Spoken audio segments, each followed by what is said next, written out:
दोस्तों, जब कभी भी हमारी दुनिया के इतिहास में आने वाले सबसे मशहूर पैगंबरों का जिक्र किया जाता है तो उनमें हजरत यूसुफ अलैहिस्सलाम का नाम जरूर लिया जाता है, क्योंकि हजरत यूसुफ अलैहिस्सलाम हमारी दुनिया के इतिहास की एक ऐसी पर्सनैलिटी है कि जिनको मुसलमानों के साथ साथ यहूदियों और ईसाइयों में भी बहुत ज्यादा फॉलो किया जाता है। क्योंकि जहाँ एक तरफ इनका जिक्र पूरी डिटेल के साथ बाइबल में मौजूद है, तो वहीं दूसरी तरफ मुसलमानों की सबसे पवित्र किताब यानी कुरान में तो इनके नाम की पूरी एक सूरह ही मौजूद है, जिसमें उतार चढ़ाव से भरपूर इनकी पूरी जिंदगी को बयान किया गया है। बस फर्क इतना है कि हम लोग तो इनको हजरत यूसुफ के नाम से जानते हैं, मगर इंग्लिश कंट्रीज में रहने वाले लगभग सारे के सारे लोग इनको यूसुफ के बजाय जोसेफ के नाम से पुकारते हैं। फिलहाल दोस्तों, आज के इस वीडियो में हम बात करेंगे हजरत यूसुफ अली अलैहिस्सलाम की कब्र के बारे में, क्योंकि उनकी कब्र से रिलेटेड ऐतिहासिक किताबों में कुछ ऐसी हैरान कर देने वाली चीजें मौजूद हैं कि जिसको सुनने के बाद आप लोग भी पूरी तरह से चौंक जाएंगे। मगर उससे पहले कुछ नजर डालते हैं हजरत यूसुफ अलैहिस्सलाम की जिंदगी के ऊपर। बचपन से ही हजरत यूसुफ अलैहिस्सलाम के ऊपर नबी होने के आसार जाहिर होने लगे थे। एक दिन हजरत यूसुफ अलैहिस्सलाम ने ख्वाब में देखा था कि सूरज, चांद और 11 सितारे उनको सजदा कर रहे हैं। उन्होंने फौरन ये ख्वाब अपने वालिद यानी हजरत याकूब अलैहिस्सलाम को सुनाया, जिस पर उन्होंने अपने बेटे यानी यूसुफ को ये मशवरा दिया कि वो इस ख्वाब के बारे में किसी को भी ना बताएं। मगर अफसोस है, हजरत यूसुफ के इस ख्वाब को उनकी सौतेली माँ ने चुपके से सुन लिया था और फौरन इस ख्वाब को जाकर हजरत यूसुफ अलैहिस्सलाम के बाकी 11 भाइयों को भी बता दिया। हजरत यूसुफ अलैहिस्सलाम के भाइयों में से एक भाई की, जिसका नाम यहूदा था, उसने कहा कि ख्वाब में चांद, सूरज, सितारों का सजदा करना मतलब कि सूरज से मतलब है हमारे फादर यानी कि हजरत याकूब अलैहिस्सलाम, चांद से मतलब है हमारी माँ और 11 सितारों से मतलब है हम सब लोग, यानी कि हजरत यूसुफ हमको हकीर समझता है, हमको अपने से कम आंकता है। बस इसी दिन से ही उनके भाई उनसे जलने लगे थे और ये दावा करने लगे थे कि यूसुफ हमसे हमारे बाबा यानी हजरत याकूब को छीनना चाहता है। एक दिन मौका पाकर वो सभी भाई हजरत यूसुफ अलैहिस्सलाम को दूर एक रेगिस्तान में ले गए और वहाँ ले जाकर उन्होंने हजरत यूसुफ अलैहिस्सलाम को बहुत ज्यादा मारा पीटा, जिसकी वजह से हजरत यूसुफ अलैहिस्सलाम जख्मी भी हो गए। इवन उनका एक भाई की, जिसका नाम यहूदा था, उनने तो खंजर निकालकर हजरत यूसुफ अलैहिस्सलाम को कत्ल करने की भी कोशिश की, मगर उन्हीं भाइयों में से ही जो सबसे बड़े भाई थे, उन्होंने यहूद को ऐसा करने से रोका और यूसुफ अलैहिस्सलाम के जख्मों को, खून को साफ करने लगे थे। साथ ही साथ उन्होंने अपने भाइयों को समझाया कि अब उन लोगों को हजरत यूसुफ को छोड़ देना चाहिए और वापस अपने साथ में घर ले जाना चाहिए। मगर इस पर यहूदा के साथ उनके बाकी भाई अपने बड़े भाई की ही कत्ल करने की धमकी देने लगे, जिस पर अब बड़े भाई ने समझाया कि चलो भले ही घर लेकर मत जाओ तो कत्ल भी मत करो, बल्कि यूसुफ को यहाँ से बहुत दूर जाने दो। जिस पर अब सब भाइयों ने हामी भरते हुए हजरत यूसुफ अलैहिस्सलाम को अपने साथ लिया और उस रेगिस्तान के एक बहुत ज्यादा गहरे और नमकीन पानी के कुएं में पास पहुंचे। और जहाँ पर पहुंचकर उन्होंने पहले तो हजरत यूसुफ अलैहिस्सलाम की कमीज निकाली और उसके बाद हजरत यूसुफ अलैहिस्सलाम को उस कुएं में फेंक दिया। उसके बाद उन लोगों ने एक बकरा सेवा किया और उसके खून से हजरत यूसुफ अलैहिस्सलाम की कमीज को पूरी तरह से भिगो दिया और फौरन वापस अपने घर पहुंचे। घर पहुंचकर जब उनके वालिद हजरत याकूब अलैहिस्सलाम ने अपने सारे बेटों से पूछा कि आखिर यूसुफ कहाँ है, तो वो लोग घुटनों पर बैठकर जोर जोर से रोने लगे और उन्होंने अपने अब्बा को कमीज दिखाते हुए कहा कि हम लोग हजरत यूसुफ को सामान के पास छोड़कर चले गए थे और दूर जाकर खेलने लगे थे, मगर शाम के वक्त जब हमने सोचा कि चलो घर वापस चलना चाहिए तो वहाँ देखकर पाया कि हजरत यूसुफ को तो भेड़िया खा गया था। ये सुनकर हजरत याकूब अलैहिस्सलाम रोते हुए वो कमीज लेकर अपने कमरे में चले गए, मगर कुछ देर बाद वापस आए और उन्होंने अपने बेटों से पूछा कि अगर यूसुफ को भेड़िया खा गया तो उसकी ये कमीज फटी होनी चाहिए थी, जिस पर उनके सभी बेटों के पास कोई जवाब नहीं था। थोड़ी देर के बाद भी उनका बेटा यहूदा ने जवाब दिया कि इस बात पर तो हम लोग भी हैरान है, जिस पर हजरत याकूब अलैहिस्सलाम ने कहा कि मेरे बेटे तौबा कर लो, क्योंकि हमारा खुदा सब कुछ जानता है। इसके बाद एक लंबे वक्त तक हजरत याकूब अलैहिस्सलाम अपने सभी बेटों से नाराज रहे थे। दूसरी तरफ हजरत यूसुफ अलैहिस्सलाम उस कुएं के पास से जा रहे थे। एक तिजारती काफिले ने निकाल लिया था और उन लोगों ने मिस्र के बाजार में जाकर एक गुलाम के तौर पर हजरत यूसुफ अलैहिस्सलाम को अजीजे मिस्र को बेच दिया था। अजीजे मिस्र ने हजरत यूसुफ अलैहिस्सलाम को बहुत अच्छी तरह से रखा और उनको पाला पोसा, यहाँ तक कि वहीं पर ही हजरत यूसुफ अलैहिस्सलाम जवान हो गए थे। जवानी और खूबसूरती के आलम में अजीज, ये मिस्र की एक बीवी की, जिसका नाम जुलेखा हुआ करता था, वो हजरत यूसुफ अलैहिस्सलाम के इश्क में गिरफ्तार हो गई थी। उसने एक दिन मौका पाकर हजरत यूसुफ अलैहिस्सलाम को अपने कमरे में बुलाया और वहाँ पर अपनी ख्वाहिश का इजहार किया और हजरत यूसुफ अलैहिस्सलाम ने फिजिकल रिलेशन बनाने की कोशिश की, मगर हजरत यूसुफ अलैहिस्सलाम ने उसकी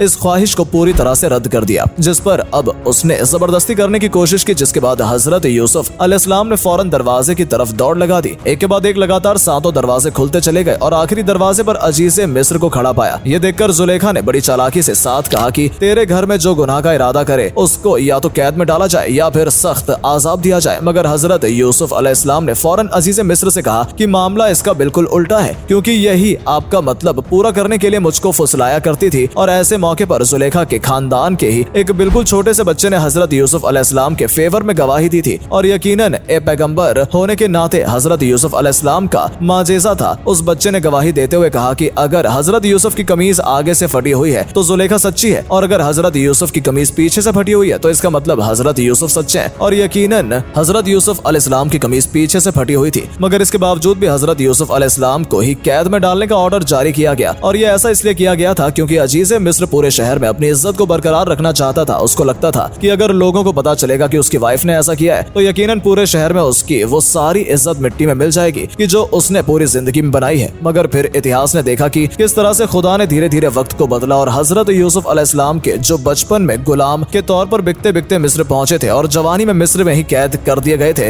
वो कुछ वक्त के बाद मिस्र की गद्दी तक पहुंच गए थे, यानी पूरे के पूरे मिस्र में हुक्मरान बना दिए गए थे। अमीर मिस्र बनने के बाद ही उनकी मुलाकात उनके भाइयों से भी उस वक्त हो गई थी कि जब उनके भाई मिस्र में गल्ला लेने के लिए पहुंचे थे और बाद में भाइयों की मदद से ही मुलाकात अपने फादर यानी वालिद हजरत याकूब अलैहिस्सलाम से भी हो गई थी और हजरत यूसुफ अलैहिस्सलाम से मुलाकात की वजह से ही हजरत याकूब अलैहिस्सलाम की आंखों की रोशनी भी वापस आ गई थी। बात करें अगर हजरत यूसुफ अलैहिस्सलाम की वफात के बारे में तो आपको बताते चलें कि हजरत यूसुफ अलैहिस्सलाम ने लगभग 120 साल की उम्र पाई थी। हजरत यूसुफ अलैहिस्सलाम की जब वफात हुई तो हजरत यूसुफ अलैहिस्सलाम की कब्र को लेकर लोगों में झगड़ा शुरू हो गया क्योंकि हजरत यूसुफ अलैहिस्सलाम के साथ मिस्र में रहने वाले लोगों की मोहब्बत का आलम यह था, यह हर कोई ये चाहता था कि यूसुफ को हमारे मोहल्ले में दफन किया जाए, मगर जाहिर है ये तो मुमकिन नहीं था। इसलिए आखिर में यह फैसला किया गया कि हजरत यूसुफ अलैहिस्सलाम को दरियाए नील में दफन कर दिया जाए। दरियाए नील का पानी हजरत यूसुफ अलैहिस्सलाम की कब्र को टच करता हुआ गुजरेगा और उस पानी के जरिए पूरे मिस्र के लोग बरकत हासिल करेंगे। लिहाजा हजरत यूसुफ अलैहिस्सलाम की बॉडी यानी उस जिस्म मुबारक को एक संगमरमर के संदूक में अच्छी तरह से बंद करके नील नदी के अंदर दफना दिया गया, जिसको आज के दौर में बहुत सारे लोग नाइल के नाम से भी जानते हैं। आपको बताते चलें कि यह मिस्र की वही नदी है जिसके पास दुनिया की सबसे लंबी नदी होने का रिकॉर्ड भी मौजूद है। फिलहाल लगभग 400 साल का एक लंबा अरसा गुजर जाने के बाद जब हजरत मूसा अलैहिस्सलाम के दौर में फिरौन के जुल्म सितम की वजह से अल्लाह ताला की तरफ से बनी इजराइल की मिस्र छोड़ने का ऑर्डर दिया गया तो साथ ही में हजरत मूसा अलैहिस्सलाम को ये ऑर्डर भी मिला है कि